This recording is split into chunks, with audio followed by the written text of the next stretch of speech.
Hey everybody, today we're going to be talking about my Superion deck that I ran this week, and it did pretty well. It crushed. I'm not going to lie, I'm a bit new to the Wave 2 set so far. I haven't really got a chance to see much of other people's decks because where I'm from in Canada, there's only a couple of us that actually got the Wave 2 set. So with that being said, I don't feel like I have an advantage against anybody, but it does feel good to kind of have the new cards. I mean, as soon as whenever Canada actually gets the new set, that would be fantastic. So my friends can pick it up. But for right now, I was super happy to open my boxes this week and pull some good stuff. Anyway, so let's talk about my Aerialbots deck. Superion. First of all, we have the 5 Aerialbots. Let's go here by alphabetical order. So we got Air Raid. Air Raid is a blank Aerialbot. Now, they all have the bot subtype and they all have the plane subtype, except for Alpha Bravo, which we'll get into later.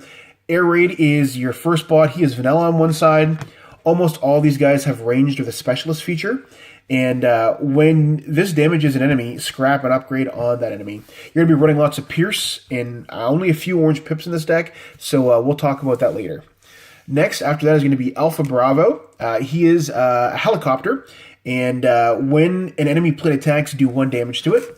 Let's take a look at his stats here. They're pretty okay for a regular...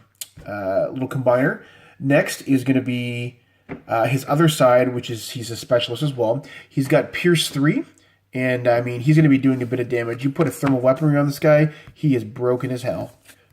All right, next we have Fireflight. Fireflight is awesome. I was always a big fan of this guy back in the day. He didn't get too much time, but I know there was a couple arcs where they went back in time and did some cool stuff. Fireflight is, he has Brave. Enemies attack this character if able to. So you want to suit this guy up with some armor as soon as you can. And when he has 4 more damage on him, he gets +1 attack. Silverbolt. Silverbolt is I believe he is the leader. Yeah, it actually says it right here. I'm surprised they didn't give him the leader subtype. Now, I know that Matrix Leadership would be good in this deck because it gives everyone Pierce 1, but I don't have any leader subtypes, so it's kind of wasted on that line. If they did put the leader subtype on this guy, it would have been great to put Matrix Leadership on him. So we're not going to be really worrying too much about his ability. He does have Bold 1, but you're not really going to be flipping a lot of orange except for 2 or 3 orange pips in the whole deck. Silverbolt, when he goes to his bot mode, he has ranged, and when you flip this mode, do 1 damage to an enemy, which should be good for your Energon Axes. Spoilers. Skydive is the last one. He has Tough 2. He's good to send out first because when this attacks, you can repair 1 damage for one of your aerial bots if you've been swung at the first turn. If you are going first, though, you may want to put him. You may want to put him out on the second turn to kind of get some damage out. All right, next, let's go ahead and take a look at the actual decks here and look at the actions and the upgrades. All right, first upgrade we have is Aerialbot Enigma. If you have Superion on the battlefield, do 1 damage to each enemy. And if you have your Aerialbots all in their bot mode, either in your KO pile on the battlefield, combine them into Big Boy Superion. Now, I will make a note here. If you're playing against someone new, or if you're playing against someone, it's really good to actually make sure that you count your damage counters and put them aside so that when you do combine Superion, they don't go flying everywhere so you can keep track of it. Because remember, all the damage on your bots and the ones in your KO will accumulate and go on top of Superion when he comes out. Superion does enter on tap, so if you can go ahead and give a good swing. You have to be very careful when you combine as well, because if you're combining and you're facing something like bugs and Dinobots like that, you have to be very careful how you do that, because of one good Gridlock swim like that could really give you a bad time. So, Aerialbot Enigma. Let's talk about the next card. There's a few one-offs in this deck where people will laugh about, but I think they're good. Disarm. Return all upgrades on a character to their owner's hand. A nifty little card. 2 Disruptive Entrances. Look at your opponent's hand and scrap an action from it. Get those pesky Enigmas out of there, or those Istal Functions. Next is 1 copy of Heavy-Handed. Heavy-Handed, one of your characters gets +2 on the turn, and while it's attacking me, this turn has fewer stars in it, it gets Pierce 4. Next is Inspiring Leadership. We're going to be playing 3 of them in this deck. It lets you dig for the cards you want, toss the cards you don't want. It's been around since Wave 1, so you know what it does. 2 copies of Marksmanship. If you have a ranged character in the battlefield, do 2 damage to an enemy in bot mode. So you want to make sure you survey the battlefield and that you have a ranged character, which will most likely will. Check if they're in bot mode and then go ahead and play this. Great card. Next, we have 3 copies of Security Checkpoint. This is mostly for the double blue pip, but you may want to make sure that if you do play this, that you're going to be using this at the right time, because if you drop this and you've got some upgrades in your hand, you're going to lose those, and that's going to make you a sad boy. Now, or sad girl. And next is going to be the bigger they are. 3 copies of this. I absolutely love this card. I knew this was going to be a good card since Wave 1. It didn't see a whole lot of play to the end, and it's just so good to play. Like, you play that down there, you swing it to some guys, like, oh, check this out, you know, I've got 5 blue defense pips. Oh, what's that, Pierce 4? You know, you finish someone off. It's such a good card. So one of your characters, if you don't know what this card does, one of your characters gets +2 until end turn. While it's attacking an enemy this turn that has more stars in it, it gets Pierce 4. So a fantastic card. I love it, and it's great. Last but not least is one of the cool cards in the set. It is the blue version of Remake Speed. It's Vaporize. Scrap an enemy upgrade. Simple as that. You're going to be running 3 of them to knock those upgrades off. And yeah, so let's take a look at our upgrades here first. So I will mention that this deck is a little bit gimmicky, so don't judge me. Armed Hovercraft. This is a weapon that you put on a ranged character, and when you do 1 damage to every character in the battlefield. That's your opponents. It just spatters them with it, and this deck's all about doing lots of damage.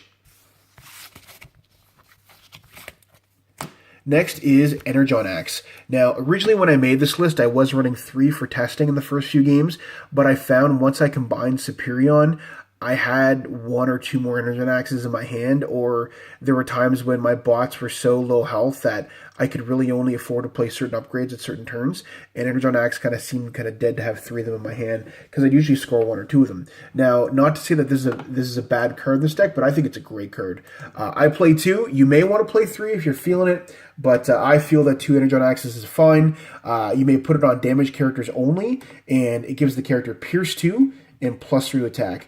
So satisfying to pierce through someone's armor and just give them a good old swing. Next on our list here is going to be a kind of a cool new card. I was considering playing only 2 of them, but I went with 3 just for the effectiveness of it.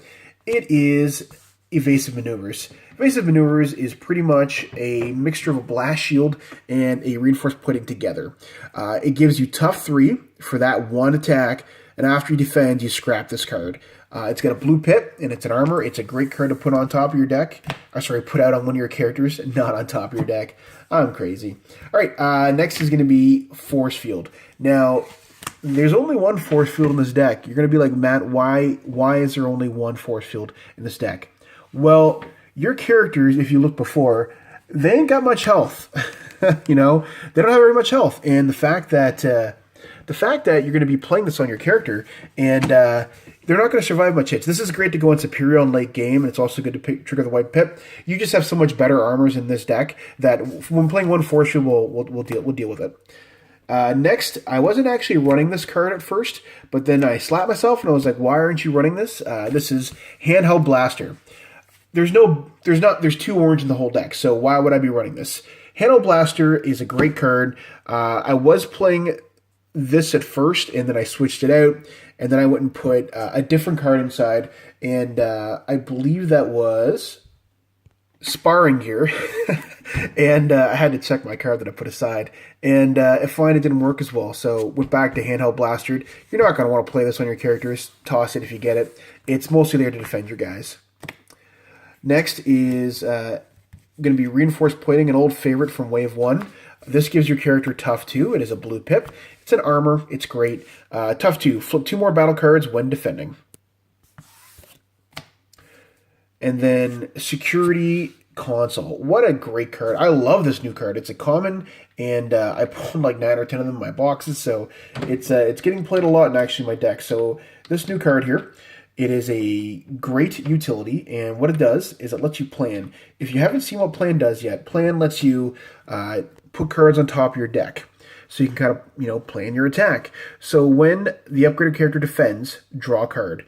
and then you may plan one. So you can put one card back from your hand on top of your deck. So if you have a handheld blaster or security checkpoint you don't really want to play, you can actually stick that back on top of there to defend against some shenanigans. Great card. It does anger some people sometimes, but I really like it. And last but not least, the only orange pips in the deck, we have Thermal Weaponry. When this upgraded character is attacking, it has Pierce 1, that attack, for each blue you flip. You're going to be flipping about 2 to 3 blue pips for every attack, so you'll be actually getting this a lot. You're not going to actually pull this unless you actually were able to draw it, so there's really not a lot of actual hunting for equipment in this deck. So that is the last of my deck. Now, I know that Wave 2 just dropped out, so if anyone here has some great deck ideas, I would love to hear them. If you have a similar list, I'd also love to see it. Maybe we could compare notes. This list is mostly for fun, and let's take a big look at big old Superion. Yeah! So his ability is Bold 1, Tough 2, Pierce 3. When he's combined, do 3 damage to an enemy. Awesome. All right, so that is it for my Superion list. If you have any questions or comments, suggestions, edits, or any advice to change this deck up to make it better, leave them down below and say hi. I'd love to talk to the community. Anyways, I'm going to be posting my Metasaur deck probably here sometime tomorrow or maybe later this evening, depending. And I hope everyone has a great day and had good pulls for their boxes. And yeah, thanks. Peace.